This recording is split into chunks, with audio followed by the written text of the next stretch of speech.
Hi అండి, welcome to మన channel Devika institute. ఈ రోజు మనము మూర్తిమత్వ సిద్ధాంతాల గురించి తెలుసుకుందాం. షార్ట్ నోట్స్ మొత్తం మూర్తి అంటే ఇది మన హాస్టల్ వార్డెన్కి డిఎస్సికి చాలా వాటికి యూజ్ అవుతుంది కాబట్టి మనము ఆ టార్గెట్ హాస్టల్ వార్డెన్ పెట్టాం కదా, దాని ఉద్దేశంతో మనం చెప్తున్నాం. మూర్తిమత్వ సిద్ధాంతాలు ఎన్ని రకాలంటే మొత్తం త్రీ టైప్స్ అండి. మొత్తం ఎన్ని రకాలంటే మూడు రకాలు. అవి రూప సిద్ధాంతం, వాళ్ళు ఎవరంటే హిప్పోక్రటీస్, క్రెష్మర్. అలాగే లక్షణాంశ సిద్ధాంతం, క్రెటిల్ అండ్ ఆల్ఫర్డ్ సిద్ధాంతం. నిర్మిత సిద్ధాంతం, ఫ్రాయిడ్ సిద్ధాంతం, ఎరిక్సన్ సిద్ధాంతం. రూప సిద్ధాంతం అంటే వ్యక్తి యొక్క రూపురేఖలను బట్టి అతను వివరించారు. అలాగే తర్వాత వ్యక్తిలో లక్షణాంశాలు బట్టేమో కెటల్, ఆల్ఫర్డ్ సిద్ధాంతాలు ఉన్నాయి. నిర్మిత సిద్ధాంతాలు ఫ్రాయిడ్, మనోలైంగిక సిద్ధాంతం, ఎరిక్సన్ సిద్ధాంతం, సాంఘిక సిద్ధాంతం, ఎరిక్సన్ సిద్ధాంతం. ఈ విధంగా మూడు సిద్ధాంతాలు మనకి ఏర్పడ్డాయి అనమాట. అందులో ముందు రూప సిద్ధాంతం అంటే హిప్పోక్రటీస్ గారి గురించి తెలుసుకుందాం. ఈ హిప్పోక్రటీస్ గారు గ్రీక్ వైద్య శాస్త్ర పితామహుడు. ఈయన ఎలా చెప్పాడంటే, ఈయన వ్యక్తుల చిత్త వృత్తులను బట్టి తెలిపాడు. అంటే ఔత్సాహికులు వీళ్ళు ఎలా అంటే, మన ఆయుర్వేదంలో చూసుకున్నాం కండి. మన ప్రతి ఒక్కరికి ఆయుర్వేదం తెలిస్తే మన బాడీ తత్వం అనేది మూడు రకాలుగా ఉంటుంది. ఏంటిదంటే ఎలా ఉంటుందంటే, వాతం, పిత్తం, కఫం పద్ధతిలో ఉంటది అనమాట. ఎలా వాతం, పిత్తం, కఫంలో మనల్ని చూస్తారు. ఔత్సాహికులు అంటే వీళ్ళకి వాతం ప్లస్ పిత్తం, వీళ్ళకి ఇవి రెండు కలగలిపి ఉంటారు. వీళ్ళ బాడీలో ఎక్కువగా ఏముంటదంటే, వీళ్ళ మూలకం గాలితో నిర్మిత, అంటే గాలి ఉంటది అనమాట ఎక్కువ శాతం. వీళ్ళు ఎలా ఉంటారంటే, వీళ్ళ రక్తం అధికంగా ఉంటుంది. వీళ్ళ ఆశావాదులు, ఏ రోజుకైనా జరిగిద్ది, చాలా ఎప్పుడు సంతోషంగా ఉంటారనమాట. ఎక్కడైనా ఏ ప్రదేశంలోనూ వాళ్ళు సర్దుబాటు చేసుకునే మనస్తత్వం గల వాళ్ళు ఉంటారు. ప్రతి విషయాన్ని చాలా తేలిగ్గా తీసుకుంటారు. ఉద్వేగ పరంగా, సరే అంటే ఎమోషనల్ గా అండ్ బాడీ పరంగా, ఒక రకంగా మెంటల్ గా వీళ్ళు ఎలా ఉంటారంటే స్ట్రాంగ్ గా ఉంటారు, ఎక్కడైనా జీవిస్తారు కాబట్టి. సో ఇది ఔత్సాహికులు అనమాట. నెక్స్ట్ వీళ్ళు ఎక్కువ అనేది వీళ్ళ ఉత్సాహం, చురుకుతనం, స్నేహపూర్వకం, సంచల స్వభావం కూడా ఉంటుంది. అందుకోసం వీళ్ళు ఫోటోగ్రాఫర్, ట్రావెలర్స్ ఎక్కువగా ఉంటారు. పైత్య వృత్తం వీళ్ళతోనే చాలా తలకాయ నొప్పండి. ఎందుకంటే వీళ్ళది షార్ట్ టెంపర్ అనమాట. వీళ్ళు చాలా షార్ట్ టెంపర్. వీళ్ళకి ఏదైనా చెప్పాలన్నా చాలా భయంగా ఉంటుంది. సడన్ గా కోపం, పూర్తిగా ఏది వినరు. వీళ్ళ రక్తం ఎలా ఉంటుంది అంటే పసుపు పచ్చని పసుపు పచ్చని రంగులో ఉంటది. అందుకోసం వీళ్ళు ఏమంటారంటే పైత్య రసం ఎక్కువగా ఉండటం వలన పసుపు పచ్చని పైత్య రసం కలిగి ఉంటది. పైత్య రసం ఎక్కువైతే మనకి కామెర్ల జబ్బు కూడా వస్తుందండి. అలాగే కోపశీలులు, చిరాకు స్వభావం కలిగి ఉంటారు. మనం పూర్తిగా వినరు. ఎప్పుడు వాళ్ళని కొడదామా వీళ్ళని కొడదామా అంటే, వాళ్ళ బాడీ ఏముంటది అంటే, ఎలాంటి తత్వం ఉంటది అంటే అగ్ని తత్వం.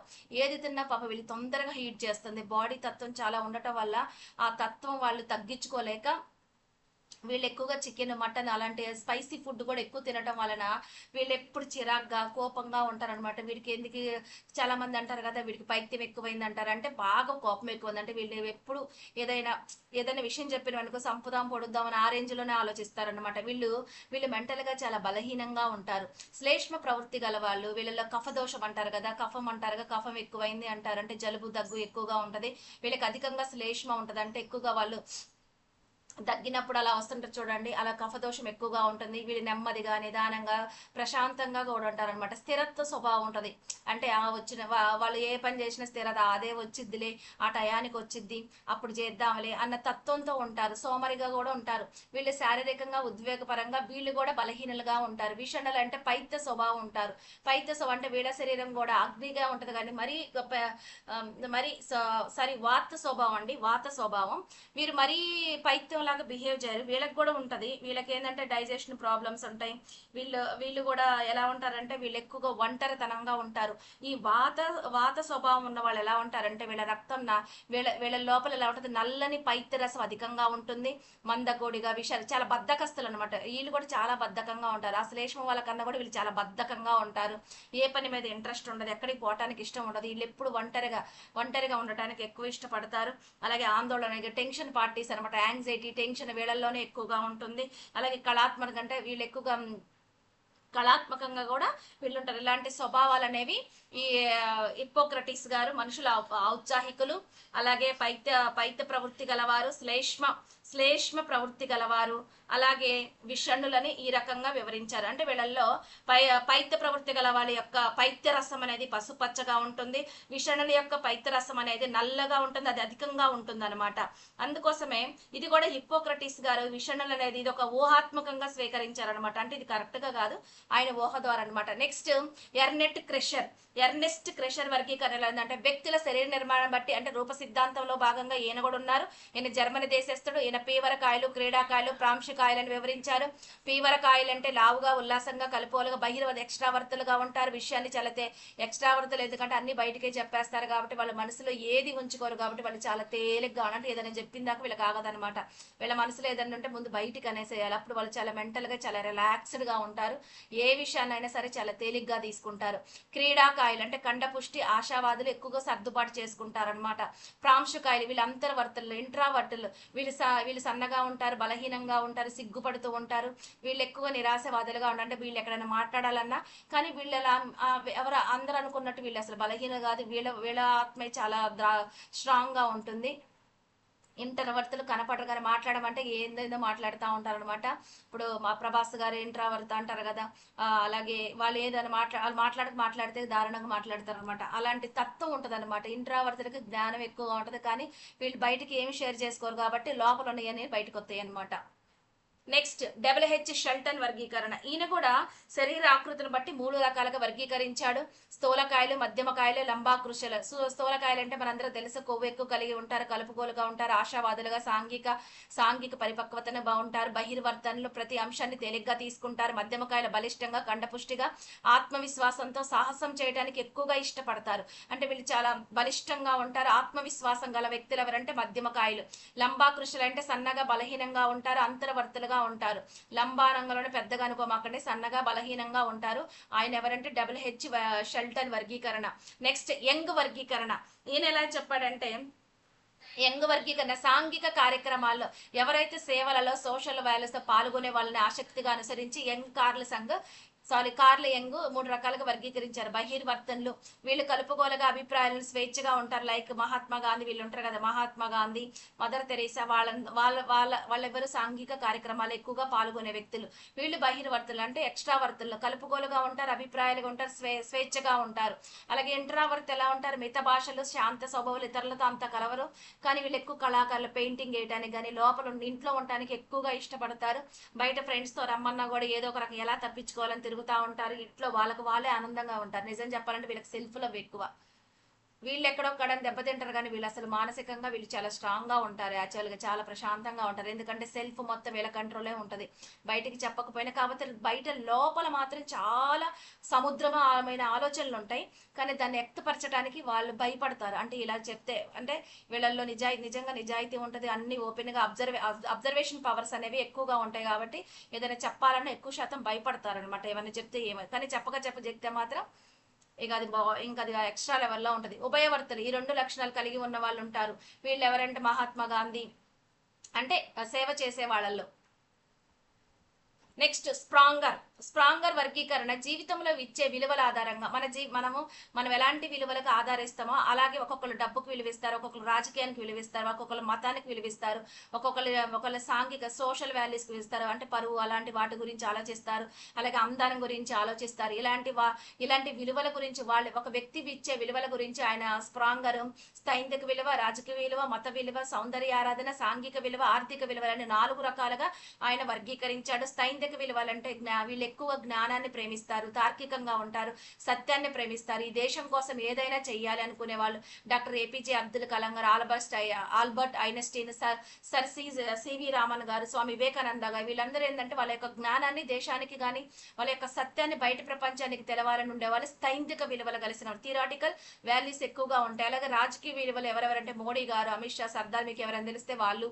మత విలువలు మతానికి ఎక్కువ వాల్యూ ఇస్తారు. రామకృష్ణ పరమహంస, సద్గురు జగ్గి వాసుదేవ్ గారు, స్వామి వివేకానంద, రమణ మహర్షి వీళ్ళందరూ మతం యొక్క విలువలను అంటే మతం అనేది వాళ్ళు నిజం చెప్పాలి దైవం గురించి కాకుండా స్పిరిచువాలిటీ గురించి చెప్తారు. వాళ్ళు ఎక్కువ అలాంటి వాటిని బయటకు చెప్పాలని చూస్తారు. సౌందర్య ఆరాధన రవి శాస్త్రి గారు, అంటే సావిత్రి గారు, ఎన్టీఆర్, బాలసుబ్రహ్మణ్యం ఇలాంటి వాళ్ళందరూ ఈ ఆరాధనకు వస్తారండి. అలాగే సోషల్ వాల్యూస్ అంటే సేవకులు, పరోపకారాలు, మహాత్మా గాంధీ, మదర్ తెరీసా వీళ్ళు సోషల్ వాల్యూస్ అంటే ఈ సమాజానికి ఎలాంటి చెయ్యాలనేది ఈ కేటగిరీకి వస్తారు. ఆర్థిక విలువలు అంటే అనిల్ అంబానీ గారు, అదాని, బిల్ గేట్స్ వీళ్ళందరూ ఈ ఆర్థిక విలువల కోవకొస్తారండి. నెక్స్ట్ లక్షణాలను బట్టి, వ్యక్తి లక్షణాలను బట్టి మనం ఏ విధంగా వర్గీకరిస్తాం అంటే శరీరాన్ని బట్టిని కాకుండా వ్యక్తి యొక్క లక్షణాలను బట్టి కూడా ఈ విధంగా వర్గీకరించాలి. ఆల్ఫర్డ్ సిద్ధాంతం ఉంటది. ఇందులో ఆల్ఫర్డ్ ఏం చేస్తాడంటే 3 రకాల లక్షణ సిద్ధాంతాలు ఉన్నాయి. అవి అంటే ప్రతి వ్యక్తిలో ప్రాథమిక లక్షణాలు ఉంటాయి. ప్రాథమిక లక్షణాలు, అలాగే కేంద్రక లక్షణాలు, అలాగే ఇంకేమి లక్షణాలంటే మాధ్యమిక లక్షణాలు. కేంద్రక లక్షణాలంటే ఉదాహరణకు కోపం కావచ్చు, ఆగ్రహం, క్రోధం, లేకపోతే దయ, గాలి, జాలి, ఇవన్నీ సహజంగా అందరిలో ఉంటాయి అన్నమాట. అలాగే కేంద్రక లక్షణం అంటే స్పెషల్ అట్రాక్షన్స్ అంటే వాళ్ళకి సపరేట్ గా కొన్ని లక్షణాలు ఉంటాయి అనమాట. అలాగే మాధ్యమిక లక్షణాలు అంటే చూడటానికి ప్రశాంతంగానే ఉంటాయి, కానీ సడన్ గా బయటకు వస్తాయి అనమాట. ఫర్ ఎగ్జాంపుల్ ట్రాఫిక్ జామ్ లో ఉంటారు, కానీ నిజానికి వాళ్ళు ప్రశాంతంగా ఉంటాయి. చిరాకు పడటం అంటే పరిమితంగా, చాలా లిమిటెడ్ గా ఇవి వ్యక్తం అవుతాయి. అంటే నిరంతరం వాళ్ళు ఎప్పుడు అలాగే ఉండారు, పరిమితంగా ఉంటాయి. నెక్స్ట్ ఆర్బి కెటల్ గారు, ఈయన మొత్తం మనిషిలో మనిషి లక్షణాంశాలు అనేవి ఇన్ని రకాలుగా ఉంటాయి. అంటే మొత్తం ప్రవర్తన లక్షణాలు తెలిపే పదాలు ఎన్ని ఉంటాయి అంటే 17,953 ఉంటాయి అని చెప్పారు. అవి సారూప్యం ఉన్న పదాలను తీసివేయగా 171 ప్రాథమిక లక్షణాలు ఉంటాయని చెప్పారు. అలాగే ప్రత్యేకమైన గుణాలు అంటే ఉపరిత లక్షణాలు ఎన్ని ఉంటాయి అంటే, ఉపరిత లక్షణాలు రోజువారీ జీవితంలో మనకు పైకి కనిపించే ప్రవర్తనలు అంటే ఉదాహరణకు ఒక వ్యక్తులు అందరితో నవ్వుతూ మాట్లాడటం, పార్టీకి వెళ్ళటం, ఇవన్నీ ఉపరిత లక్షణాలకు ఉంటాయి. 35 ఉంటాయి అని చెప్పాడు. అలాగే తర్వాత స్థిరత్వం, మూల లక్షణాలు, అంటే మనిషి లోపల స్థిరంగా ఉండే అసలైన అంటే మనకి ఇవి లోపల ఉంటాయి. ఇవి ఎలా ఉంటాయి? స్టేబుల్ గా ఉంటాయి. ఈ స్టేబుల్ గా ఉండే 16 ఉన్నాయంట. అవి అంటే కారక ఇవన్నీ దేని ఆధారంగా వివరించాడంటే కారక ఫ్యాక్టర్ అనాలిసిస్ ద్వారా ఈ లక్షణాలను వేరు చేశారనమాట ఈయన. నెక్స్ట్ నిర్మిత సిద్ధాంతాలు. మనకి మూర్తిమత్త సిద్ధాంతాలు, నిర్మిత సిద్ధాంతాలు ఉన్నాయి కదా. ఇవి ఎవరెవరంటే ఒకటి ఎరిక్సన్ గారు, ఇంకొకటి ఏమో ఫ్రాయిడ్ గారు వివరించారు.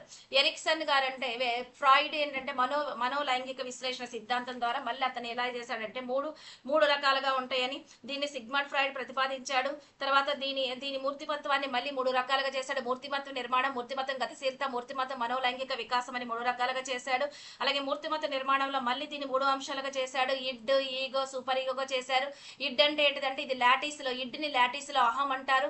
దీన్ని అచేతనలో ఉంటుంది. అచేతనలో ఉంటుంది అంటే అన్కాన్షియస్ లో ఉంటుంది. ఇది ఆనంద సూత్రంపై పనిచేస్తుంది. ఫర్ ఎగ్జాంపుల్ ఒక విద్యార్థి ఎగ్జామ్ లో చదవకపోయినా కాపీ చేసిన ప్రశ్నకి ఏదో విధంగా మనం సమాధానం చెప్పాలి. అది ఎలా చెప్తే ఏంటిది అనే ఉద్దేశం అనమాట. ఇది అహం, ఇది ఇడ్ని కట్టడం చేస్తుంది, అచిత్తుని కట్టడం చేస్తుంది. వాస్తవం అంటే దాని మీద వాస్తవిక సూత్రం పైన ఇది రియాలిటీ ప్రిన్సిపల్ మీద ఆధారంగా ఇది పనిచేస్తుంది. అలాగే ఇది ఎలా ఉంటదంటే ఏదైనా తప్పు చేస్తే ఎవరైనా చూస్తే దాని ఫలితం చాలా దారుణంగా ఉంటుందని ముందే ఈగో హెచ్చరిస్తుంది అనమాట. నెక్స్ట్ ఆద్యహం, ఇది అంతరాత్మ లాంటిది. మన లోపల చెప్తుంది ఏమని అంటే మంచి పని చేయాలి, మంచి వాళ్ళతో స్నేహం చేయాలి, మంచిగా ఉండాలి అని నైతిక సూత్రాల గురించి మన లోపల ఆద్యహం ఉంటుంది. ఈ విలువలను ఎవరైతే పాటిస్తారో వాళ్ళని సూపర్ ఈగో అంటారు, తప్పు చేయకూడదు అనేది. నెక్స్ట్ మూర్తిమత్వ గతిశీలత, చేతనం, ఉపచేతనం, అచేతనం, కాన్షియస్, అన్కాన్షియస్, సబ్ కాన్షియస్. మనం ఏదైతే ఇప్పుడు మాట్లాడాయని నేను చేతనంలో మాట్లాడాను, ఏం మాట్లాడుతున్నా, ఎలా మాట్లాడుతున్నా, ఏ విధంగా మాట్లాడుతున్నా కాన్షియస్ లోకి వెళ్ళిపోతుంది. తర్వాత నేను కొన్ని మాటలు ఆబ్సెంట్ మైండ్ తో మాట్లాడతా కాబట్టి అచేతనం అంటే అన్కాన్షియస్ లో నుంచి సబ్ కాన్షియస్ లోకి వెళ్ళిపోతాయి. అంటే నాకు ఇలా జరిగింది ఏంటి, నాకు ఇలా అయిపోయానంటే నేను రిపీట్ చేస్తారు. అయ్యో నన్ను అతను అలా అన్నాడు, నన్ను ఇలా అవమానించాడు, నాకు ఇది జాబ్ రాలేదు, దానికి కారణం ఇదా అని మనం పదే రిపీటెడ్ చేస్తాం చూడండి, అవన్నీ ఇందులోకి పోతాయి అనమాట. అదే ఇప్పుడు ఇది ప్రాబ్లం. అందుకోసమే మెడిటేషన్ లో కానీ మోటివేషన్ స్పీకర్స్ కానీ బాగా ధ్యానం చేయండి, బ్రీతింగ్ చేయండి. మీరు సబ్ కాన్షియస్ ని క్లీనింగ్ చేసుకోండి అంటారు. కావాలంటే యూట్యూబ్ లో కొట్టి చూడండి. సబ్ కాన్షియస్ ని క్లీనింగ్ చేస్తే ఎప్పుడైతే ఈ సబ్ కాన్షియస్ లో ఉన్న ఆలోచనలన్నీ ఎప్పుడైతే బయటికి వెళ్ళిపోతాయో మనం అప్పుడు ప్రెసెంట్ టెన్స్ లో ఉండాలి. సబ్ కాన్షియస్ నవ్ అనే బుక్ మీరు ఎవరైనా చదివితే తెలుస్తుంది. ఆయన ప్రెసెంట్ టెన్స్ లో ఎలా ఉండాలో ఈయన చెప్తాడు. అంటే చేతనంగా ఉండాలి, కాన్షియస్ మైండ్ తో ఉండాలి. అంటే మన జ్ఞానం, మనం ఏం శ్వాస మీద ధ్యాస పెడితే ఎక్కువ శాతం అంటే నేను ఇప్పుడు ఏ పని చేస్తున్నానో దాని మీదే పెట్టాలి. ప్రెసెంట్ టెన్స్ లో ఉన్నాం అనుకోండి, అప్పుడు మన జ్ఞానేంద్రాలు మన ఆధీనంలో ఉంటుంది. మనం ఏది మాట్లాడినా కూడా అవి మనకి చక్కగా మనకు ఉపయోగపడతాయి. మనం రిపీటెడ్ చేస్తాం.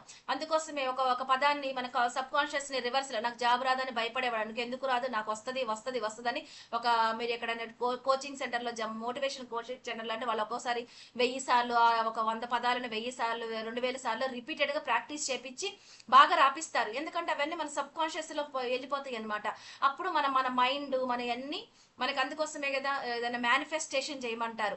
ఎందుకు అంటే ఇందులో సబ్ కాన్షియస్ లో నెగిటివ్ గా ఉన్న మాటలన్నీ మనం పాజిటివ్ లోకి తీసుకొస్తాం. అందుకోసం జాబ్ అంటే మా మేనిఫెస్టేషన్ చేయమంటే నాకు జాబ్ వస్తుంది, నేను నాకు అన్ని వచ్చినాయి, పదే పదే పదే మనం మాట్లాడమంటారు.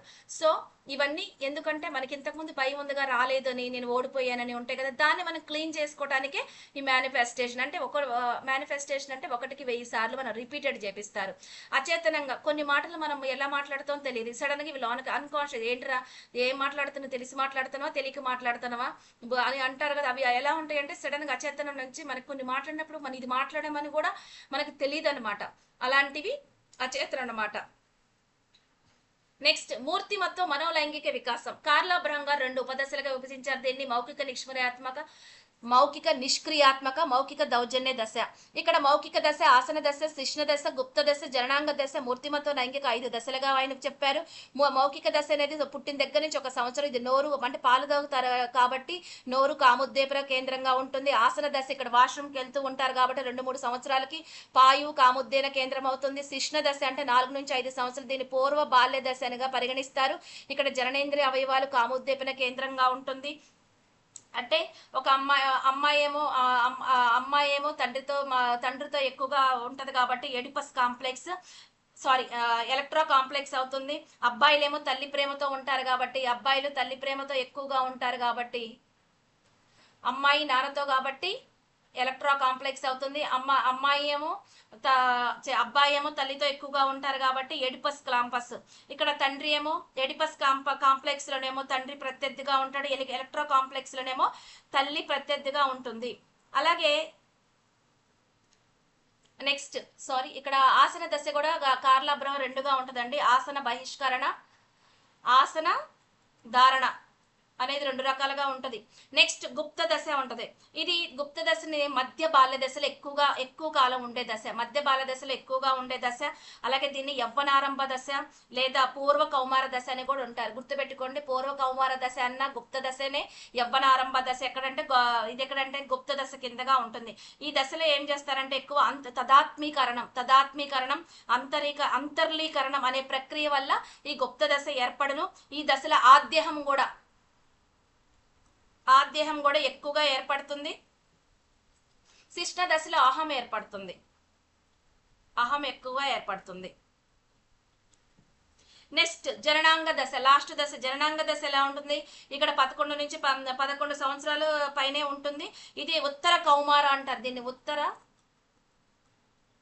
కౌమార తొలి వయోజన దశ. తొలి వయోజన దశని ఎవరంటారు? జననాంగ దశని తొలి వయోజన దశ లేదా మరియు ఉత్తర కౌమార దశ అంటారు. ఈ దశలో ఎలా ఉంటదంటే అందరూ కలిసిమెలిసి ఆడుకుంటారు, ఆడపిల్ల మగపిల్ల కలిసిమెలిసి ఆడుకుంటారు. అలాగే గౌణ లైంగిక లక్షణాలు ఇవి చెందుతాయి. ఇక్కడ విజాతి అని అది అభిమానంగా మారుతుందన్నమాట. అంటే అంటే ఆడపిల్లలు అబ్బాయిలతో అట్రాక్షన్ పెట్టుకుంటారు. ఇక్కడేమో సజాతి, ఆడపిల్లలతో ఫ్రెండ్షిప్ చేస్తారు కాబట్టి అక్కడ సజాతి అభిమానం, ఇక్కడ విజాతి అభిమానం అనమాట. నెక్స్ట్ ఎరిక్సన్ సాంఘిక వికాస సిద్ధాంతాన్ని ప్రతిపాదించారు. ఈయన ఫస్ట్ మనోలైంగిక వికాస దశలో, అంటే ఫ్రాయిడ్ తో ఈయన ఎప్పుడైతే ఈ లైంగిక సిద్ధాంతం ఆయనకి ఇష్టం లేక ఎప్పుడైతే సాంఘిక వికాస సిద్ధాంతాన్ని ఎలా చెప్పాడంటే, వ్యక్తి వివిధ దశలో వివిధ క్లిష్ట పరిస్థితుల్లోనూ సందిగ్ధ అవస్థలను అధిగమించడం ద్వారా మూర్తిమత్వం రూపొందించుకుంటాడని ఎరిక్సన్ గారి అభిప్రాయం అనమాట. దాన్ని విభేదించారు. ఆయన ప్రకారము పూర్వ శైశవ దశ, ఉత్తర శైశవ క్రీడా పాఠశాల, కౌమార, పూర్వ వయోజన, మధ్య వయోజన దశ, పరిపక్వ దశ. పూర్వ శైశవ దశ ఎన్ని సంవత్సరాలు ఉంటుందంటే 1 సంవత్సరం. ఇక్కడ ఎలాంటి జైవిక కార్యక్రమాలు, ఇక్కడ నమ్మకం అపనమ్మకం ఏర్పడుతుంది. ఉత్తర శైశవ 2 నుంచి 3 సంవత్సరాలు, స్వయం పోషక కౌశలాలు, స్వయం ప్రతిపత్తి, సందేహము. క్రీడా దశ చొరవ చూడటం, తప్పు చేశారని భావన. ఏమేమి పనులు చేస్తారు? శారీరక క్రీడలు, మానసిక క్రీడలు, సాంఘిక పనులు చేయడానికి ఇస్తారు కాబట్టి ఇది క్రీడా దశ 3 నుంచి 5 సంవత్సరాలు. శ్రమించడం, న్యూనత భావన అనేది పాఠశాల దశలో ఉంటుంది 6 నుంచి 10 సంవత్సరాలు. ఇక్కడ ఎక్కువ పాఠశాల నైపుణ్యం, చేతి పనులు ఎక్కువగా చేస్తూ ఉంటారు. పాత్ర గుర్తింపు, పాత్ర సందిగ్ధత అంటే కౌమార దశ, వాళ్ళు గుర్తింపు పొందడానికి ప్రయత్నిస్తాడు. 12 నుంచి 20 సంవత్సరాల మధ్యలో ఉంటుంది. సన్నిహితం, ఏకాంతం కోసం చూస్తారు. వ్యక్తిత్వాన్ని పెంపొందించడం కోసం పూర్వ వయోజన 20 నుంచి 30 సంవత్సరాల మధ్యలో ఉంటుంది. ఉత్పాదకత, స్తబ్దత 30 నుంచి 60 సంవత్సరాల మధ్య వయోజన దశలో ఉంటుంది. సమగ్రత, నిరాశ, పరిపక్వ దశ 60 సంవత్సరాల పైబడిగా ఉంటాయి అన్నమాట. ఓకేనండి, ఇంతవరకు. ప్లీజ్ లైక్ చేయండి, షేర్ చేయండి, సబ్స్క్రైబ్ చేసుకోండి. రిపీటెడ్గా చదువుతూ ఉండండి. Okay, thank you so much.